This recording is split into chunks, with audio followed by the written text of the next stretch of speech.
Olá pessoal, tudo bem?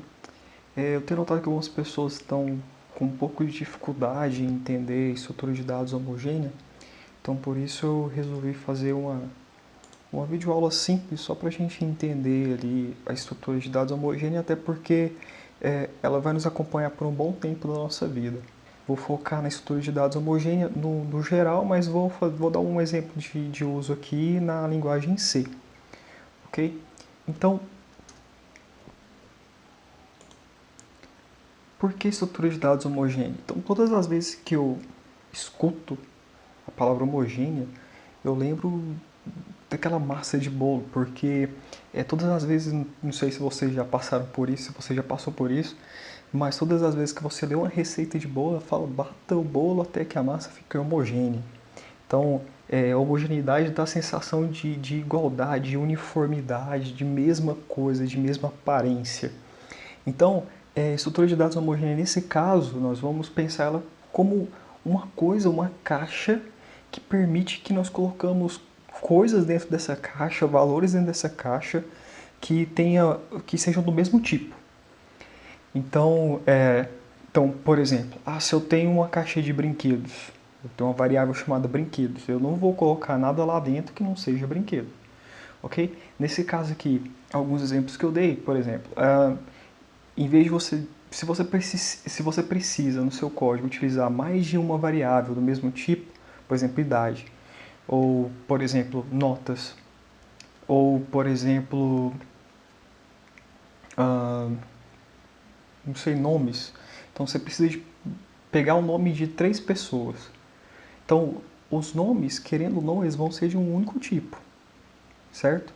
E para exemplificar mais ou menos assim o que eu estou querendo dizer, eu vou dar um exemplozinho para a gente já colocando a mão na massa aqui e ver como que vai funcionar isso, ok? Então, esse é o meu exemplo. Então, a média final dos alunos de uma escola é definida pela média aritmética entre as notas do bimestre da matéria cursada.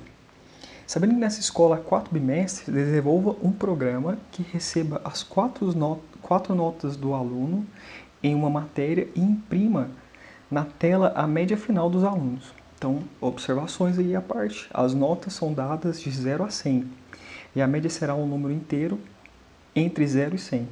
Então, casos após a vírgula devem ser ignorados, ou seja, vamos truncar essas casas, nós vamos ignorá-las, nós queremos só valores inteiros, ok? Sem arredondamento, sem preocupação matemática. E aí, pontos principais desse problema a média aritmética entre as notas, que é o que nós queremos, é onde nós queremos chegar, mas para isso nós precisamos de capturar as notas. Para capturar essas notas eu preciso saber quantas notas são. Então quantas notas são? Se são 4 bimestres, eu vou precisar de 4 notas. Vou precisar de 4 variáveis para capturar essas notas, ou seja, vou precisar de interagir com o meu usuário 4 vezes. Ok? Então, nós vamos desenvolver um programa que recebe 4 notas desse aluno, de um aluno em uma matéria, e imprime na tela final a média do aluno. Ok? É muito simples, não é? Eu vou fazer aqui no Visual Studio, eu espero que esteja dando para vocês acompanharem aí. Então, olha só, se eu preciso de 4 notas, eu vou criar uma variável do tipo inteiro, já que eu tenho certeza que não vou ter flutuações, não vou ter variações, não vou ter vírgula, pontos flutuantes. Então eu vou declarar aqui nota 1, o padrão que eu vou iniciar com 0, nota 2, nota 3 e nota 4. Ok? E eu vou fazer aqui de uma forma que eu não vou imprimir direto não, vou calcular o valor, armazenar uma variável inteira e aí eu vou imprimir isso na tela depois. Então eu vou pegar aqui e vou declarar um valor de saída, ou seja, a média. Então vou só inicializar essas variáveis com 0 aqui. Okay.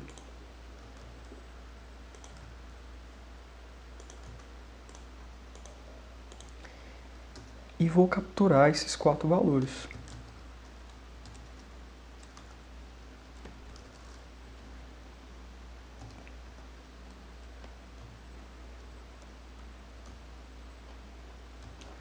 Vou colocar um espaço aqui antes desse percent dele só para ele limpar o buffer antes de capturar. Então, para não vir lixo para minha variável. Okay. Vou dar um printf aqui informando para o usuário o que eu espero dele. Mas nós sabemos que o URI, que é o nosso programinha, ele não precisa desse printf aqui, que nós utilizamos na universidade para brincar aí, para treinar, né? Então vamos lá, digite a primeira nota, vou colocar a primeira nota, ou vou colocar a nota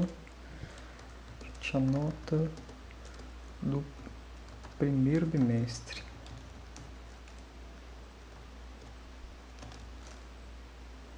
Esse barra N serve para dar uma quebra de linha. Então vou copiar isso aqui e vou fazer 4 vezes. 1, 2, 3, 4. Vou operar aqui o segundo bimestre, vou armazenar na nota 2. Terceiro bimestre, armazenar na nota 3. Quarto bimestre, armazenar na nota 4.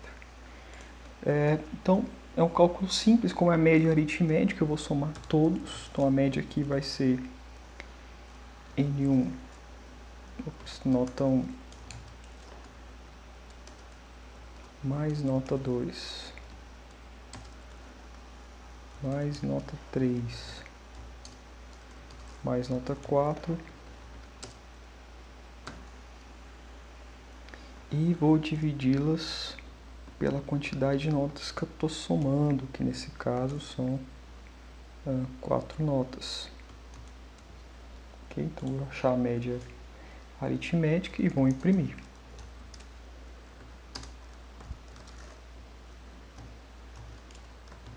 A média é a média final do aluno nessa disciplina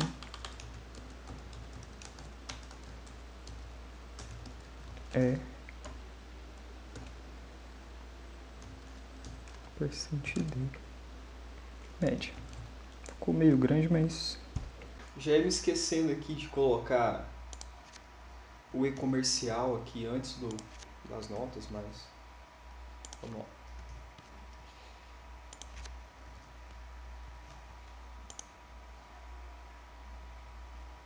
Veja só então.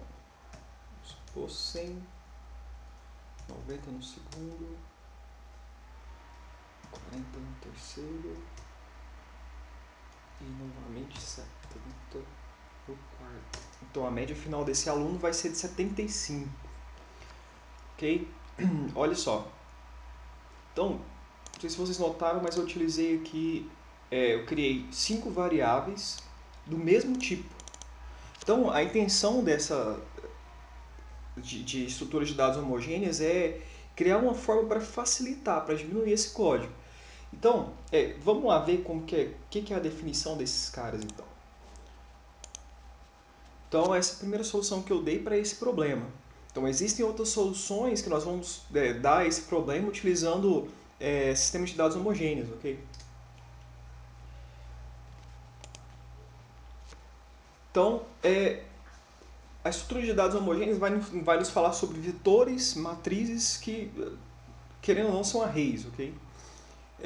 Então, um vetor é um arranjo de elementos armazenados na memória principal, um após o outro, todos com o mesmo nome. São estruturas que têm o mesmo tipo e o mesmo nome e são armazenadas na memória dessa forma.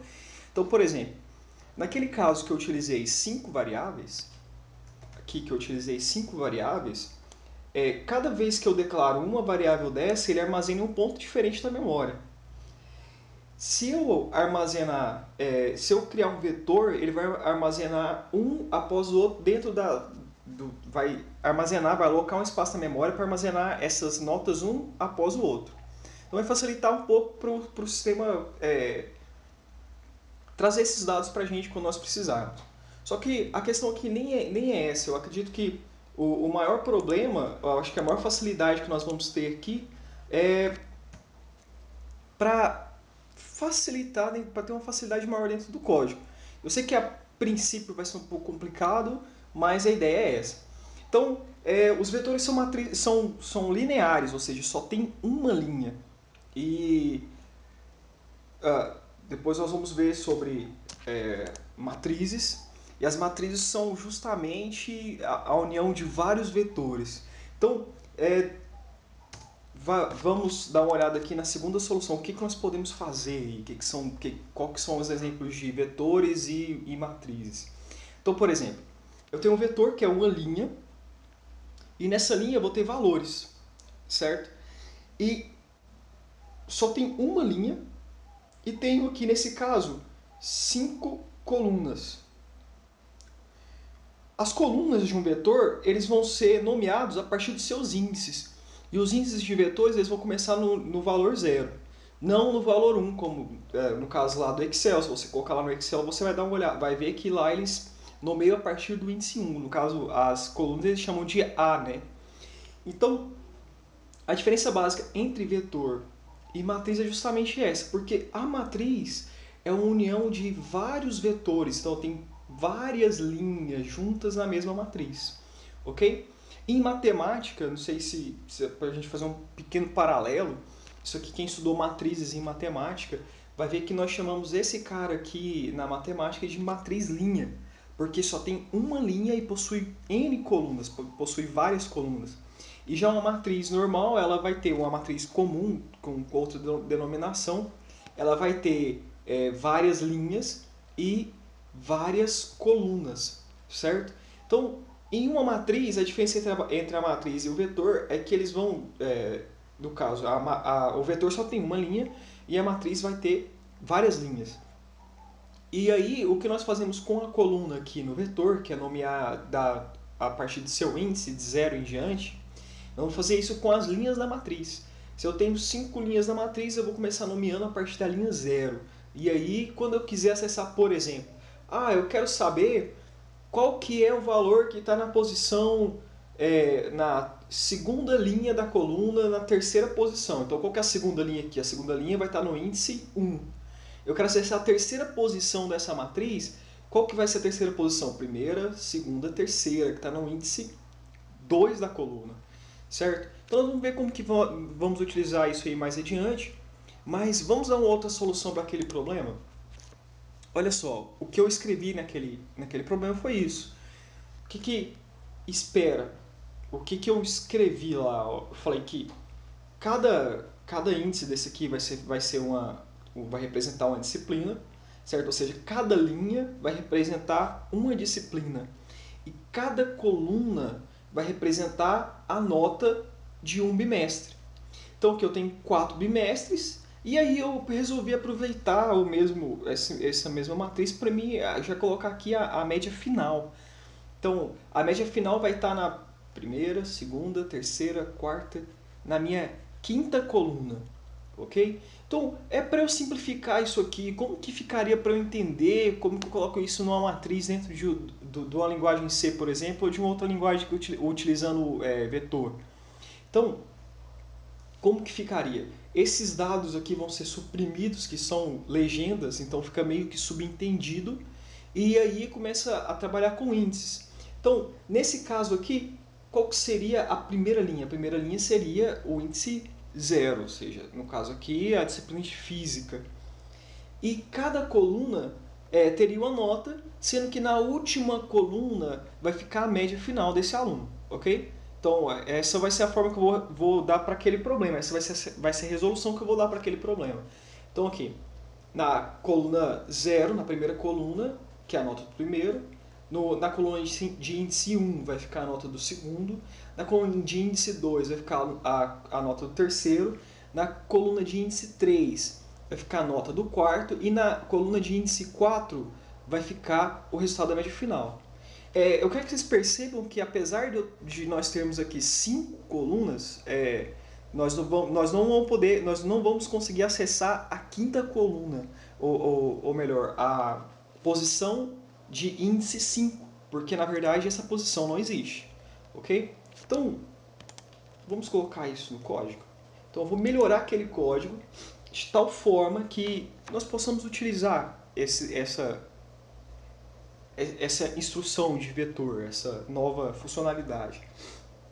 Então, em vez de eu escrever aqui nota 1, 2, 3, 4 e média, eu vou criar, na verdade, uma nota. Vou chamar aqui só para diferenciar nota da disciplina. Disciplina. Vou colocar notas, né? E aí, para eu declarar um vetor, eu vou abrir e fechar colchetes. E dentro desses colchetes eu vou colocar quantas posições que eu espero que tenha nesse vetor. Ok? Se eu preciso de 5 posições, olha, se eu preciso de 5 posições, por que eu vou precisar de 5 posições? Porque eu tenho 1, 2, 3, 4, 5 colunas. Ok? Então eu vou precisar de 5 posições. Então eu vou precisar que aqui que o meu vetor tenha 5 posições, ok? Então, se eu quero a nota do primeiro bimestre, o que eu vou fazer aqui? Eu vou armazenar na posição 1, correto? Não, vocês devem estar lembrando que, na verdade, sempre quando nós vamos acessar o índice de uma matriz, apesar de um vetor, apesar de eu ter declarado ele com 5 posições, a primeira posição vai ficar no índice 0, ok? A segunda posição, a nota do segundo bimestre vai ficar na posição de índice 1, na segunda coluna. A terceira nota vai ficar na coluna de índice 2, que é a terceira coluna. A nota 4 vai ficar na posição de índice 3, ok?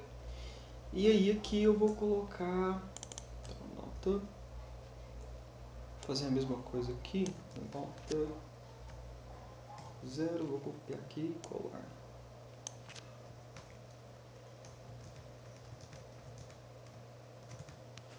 Um, 2, 3, 4, opa, passou 1. Então vou colocar aqui posição 0, posição 1, posição 2, posição 3, que é primeiro, segundo, terceiro e quarto bimestre. Note que a média aqui já deixou de existir, né? Então aqui, aonde que nós falamos que ela vai ficar essa nota da média? Nós dissemos que ela vai ficar na última posição aqui, na quinta coluna, o quarto índice. Okay? Então, ó, posição 0 e... Só que, posição 0 não, posição 4 vai ficar a nossa média, né? E eu vou imprimir somente a posição 4. Okay? Salvar. Vamos ver se funciona aqui de primeira. Então vamos ver aqui se vai funcionar. Então, olha só. Vamos lá? Então vamos supor que a nota do primeiro bimestre do rapazinho seja 70, do segundo 85, do terceiro 78, do quarto 60. Então a média final vai ser 73. Então vamos ver aqui, se a gente fizer isso na calculadora, como vai ficar. Ó. 70 mais 85 mais 78 mais 60. Isso vai dar 293 dividido por 4. Opa! Dividido por 4 vai dar 73,25. Mas lembra que lá no enunciado do problema, ele nos falou que ele não queria valor quebrado, ele só quer que tenham as casas, os valores que estejam depois da vírgula sejam ignorados, ou seja, vão ser truncados, nós não vamos arredondar de forma alguma. Então isso é o que nos interessa. Então, com isso, nós tratamos o código de tal forma que, ao invés de utilizar 5 variáveis inteiras, como nós tínhamos utilizado, nós criamos um array, um vetor, para resolver esse problema, ok? Então, eu faço um desafio, eu deixo um desafio aí para vocês. Eu sei que tem uma maneira mais fácil de resolver esse problema, de otimizar esse código, já que a intenção das matrizes e vetores é a otimização de código, facilitar para que nós façamos, quando nós formos utilizar uma tarefa repetitiva. Então fica aí o desafio, ok? Então, na próxima aula que eu vou falar sobre matriz, desculpa, eu vou falar sobre matrizes, e aí eu vou colocar a forma mais compacta desse código, ok? Então não percam os próximos capítulos. Até mais. Falou!